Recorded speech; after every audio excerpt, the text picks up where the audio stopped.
সুপ্রিয় দর্শক, একাধিক প্রকল্পের টাকা না পেয়ে বারবার কেন্দ্রের নরেন্দ্র মোদী সরকারের বিরুদ্ধে বঞ্চনার অভিযোগ তুলেছেন মুখ্যমন্ত্রী মমতা ব্যানার্জি।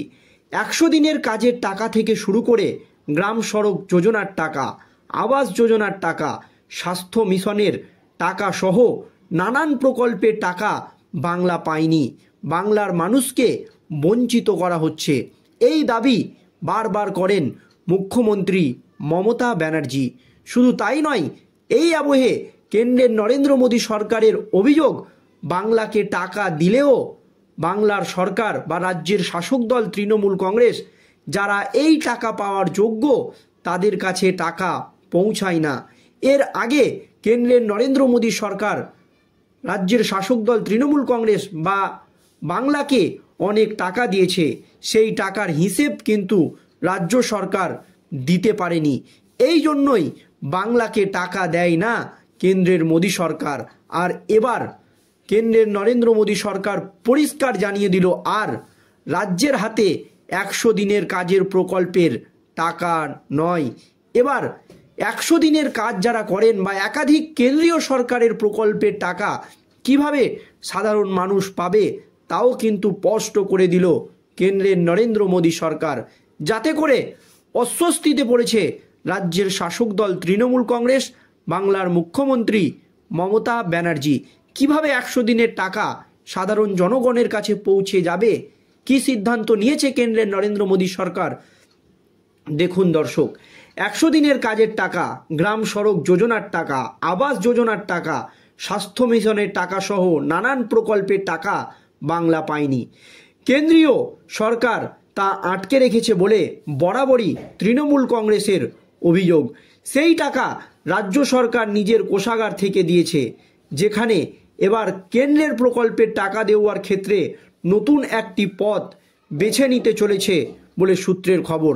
কেন্দ্রের নরেন্দ্র মোদী সরকার এই টাকা স্বচ্ছভাবে মানুষকে পৌঁছে দিতে, রাজ্য সরকারের হাতে এই টাকা না দিয়ে কিভাবে মানুষ স্বচ্ছভাবে এই টাকা হাতে পাবে, তা নিয়ে একটা গুরুত্বপূর্ণ পদক্ষেপ নিয়েছে। এক দেশ এক ভোট, এক দেশ এক রেশন, এসব যখন করতে চাইছে কেন্দ্রের নরেন্দ্র মোদী সরকার, তখনই কেন্দ্রীয় প্রকল্পেও এক অ্যাকাউন্ট ব্যবস্থা চালু করতে চলেছে কেন্দ্রের নরেন্দ্র মোদী সরকার বলে সূত্র মারফত জানা যাচ্ছে। আর এটা করলে কেন্দ্রের অর্থ সাহায্য চলা প্রকল্পের টাকা আর রাজ্যের হাতে দেবে না নরেন্দ্র মোদী সরকার, বরং ওই টাকা সরাসরি জমা পড়বে উপভোক্তাদের ব্যাংক অ্যাকাউন্টে অথবা সংশ্লিষ্ট দপ্তরের অ্যাকাউন্টে। এখন এটা নিয়েই শুরু হয়েছে কেন্দ্র রাজ্য বিতর্ক, যা সংঘাতের বাতাবরণ তৈরি করেছে।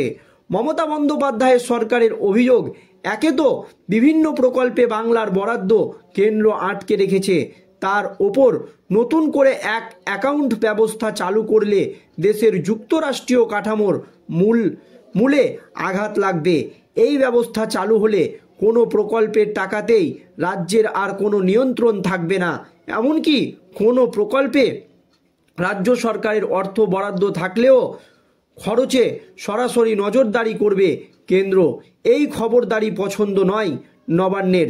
তাই রাজ্যের অর্থমন্ত্রী চন্দ্রিমা ভট্টাচার্য বলেন, ১০০ দিনের কাজ, আবাস যোজনার মতো প্রকল্পের টাকা কেন্দ্র আটকে রাখার জেরে রাজ্য নিজেদের অর্থেই প্রকল্পগুলি চালাচ্ছে। এই নতুন নিয়ম চালু হলে কেন্দ্র রাজ্য সম্পর্ক আরও তিক্ত হবে। ২০২৬ সালে বাংলায় বিধানসভা নির্বাচন আছে, তাই ভোট প্রাপ্তির জন্য কেন্দ্রীয় সরকার আবাস যোজনা এবং ১০০ দিনের প্রকল্পে বাংলার প্রাপ্য অর্থ ছাড়তে পারে। তাই এখনই এই নতুন ব্যবস্থা চালু করতে চাইছে তারা। এতদিন কেন্দ্রীয় সরকার নিজের বরাদ্দ কয়েকটি ধাপে রাজ্য সরকারকে দিত, রাজ্য সেই টাকা খরচ করে ইউটিলাইজেশন সার্টিফিকেট পাঠালে পরের কিস্তি মিলত।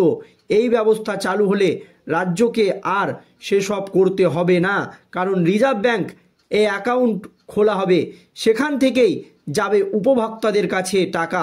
তাহলে নাম হবে কেন্দ্রের, বলে দিচ্ছি। কিন্তু এখানে একটা সমস্যা আছে, যেসব প্রকল্পে রাজ্যের অংশ দেওয়ার ব্যাপার আছে, সেগুলি থেকে রাজ্য সরকার সরে এলে কি হবে? প্রকল্প পিছু অ্যাকাউন্ট তৈরি করে কেন্দ্র রাজ্যের টাকা সেখানে জমা পড়ার পর খরচ হবে, এমনই ঠিক করেছে কেন্দ্রীয় সরকার। রাজ্যের হাতে যখন থাকবে না, তখন রাজ্য টাকা বরাদ্দ নাও করতে পারে। সেক্ষেত্রে রাজ্য সরকারের নিজস্ব প্রকল্প করে টাকা দিতে পারে বাংলার মানুষকে, তাতে একটু হলেও চাপে পড়বে কেন্দ্র। এই বিষয়ে চন্দ্রিমা ভট্টাচার্যের বক্তব্য, আমরা ইউসি দিলে তবেই তো টাকা দেয় ওরা, আমাদের প্রাপ্য টাকাই তো কেন্দ্র দিচ্ছে না, সেগুলি তো রিওয়ান্ড টাইম হয়ে গিয়েছে, এখন রাজনৈতিক গিমিক করছে। আর বিজেপির রাজ্যসভার সাংসদ সৌমিক ভট্টাচার্যের কথাই কেন্দ্রের বঞ্চনা তৃণমূলের একটা রাজনৈতিক স্লোগান ছাড়া আর কিছুই নয়। কেন্দ্র ঠিক মানুষকে টাকা দিচ্ছে, কিন্তু রাজ্য সরকার সেই টাকার হিসেব দিচ্ছে না, সেই টাকা সঠিক মানুষের কাছে পৌঁছাচ্ছে না।